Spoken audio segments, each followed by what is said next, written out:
Have you ever felt like you're just spinning your wheels? Putting in all the work, all the effort, but just not seeing the results you're hoping for?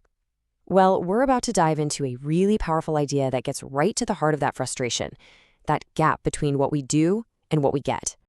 Does this feel familiar to you? You're praying, you're working your tail off, you're trying to do everything right, and you're still stuck. It feels like there's a ton of motion, but zero actual progress. And let's be honest, it is an incredibly frustrating place to be. So here's a thought. What if the problem isn't your faith, or even your effort level? What if it's something way more subtle? This is the core idea we're going to unpack. These hidden, tolerated patterns, what the source calls silent sins, that can quietly sabotage the very thing we're working so hard for. To really get this, we first have to completely reframe how we think about prosperity. See, it's not just about what we want, it's about what we can actually be trusted with. This right here changes everything. Prosperity isn't just about cash in the bank. It's the tangible result of heaven's trust in you, in your ability to manage what you're given. It's all about stewardship.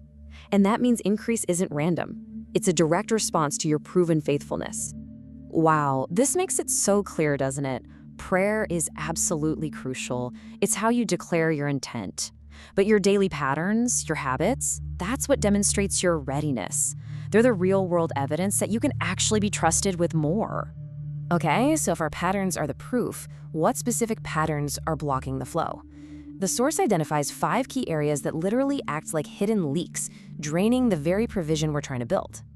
So here they are: lust, greed, pride, offense, and procrastination. But trust me, we're going to look at these in a way you probably haven't before. Let's jump into that first one.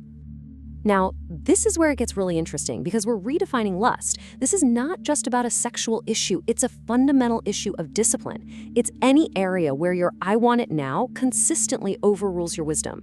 We're talking food, spending, entertainment, even how you use your time. And this metaphor is just so powerful. Think about it. A city with no walls is completely vulnerable. It can't protect anything inside. In the exact same way, a life without discipline can't hold on to anything valuable. Any increase, whether it's money or opportunity, it's eventually just gonna leak right out. All right, let's look at the second pattern: greed. And again, the definition is key.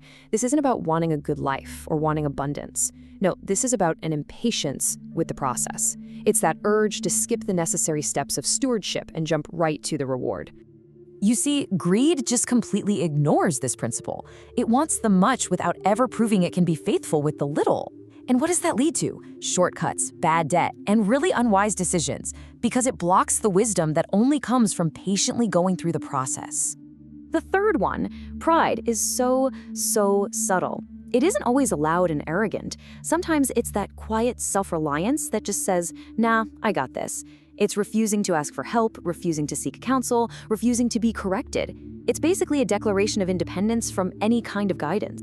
And the consequence here is, wow, it's direct and it is severe. If God himself resists the proud, then nothing can flow, not favor, not insight, not provision. Pride essentially puts up a giant wall against the very help we need to actually succeed. Number 4 is offense. And I love this description: unforgiveness wearing a justified mask. It feels so right to hold on to it, doesn't it? Because we feel like we were wronged. But while it feels justified, it's like an emotional poison that just slowly but surely hardens our own heart. And here's the direct result of that poison: a heart that's hardened by unforgiveness. Can't really connect in prayer, and it definitely can't steward blessings properly. That internal chaos just destroys the very peace and order that prosperity needs to flow. When peace dies, order just collapses. And finally, we have procrastination. And listen, this isn't just about being lazy. It's actually a faith issue. It's delayed obedience. It's waiting for the perfect moment, the perfect sign, the perfect amount of money in the bank before you take the step you already know you're supposed to take. And the cost becomes so clear when you think about it like this. Provision is so often linked to timely action. When we delay our obedience, we delay the provision that was attached to it. Opportunity is time sensitive, you know? Procrastination means we miss the harvest. Okay, so we've just identified these 5 major patterns that can block everything up. Now for the most important part. How do we move from just knowing about these problems to actually fixing them? Do these questions hit home for you? Why does money come in but never seem to stay? Why do I keep falling back into the same old habits? These are the real-world symptoms of those hidden leaks we've been talking about. They point to a deeper issue with our patterns, not just a problem with our income. And it's so important to get the heart behind this.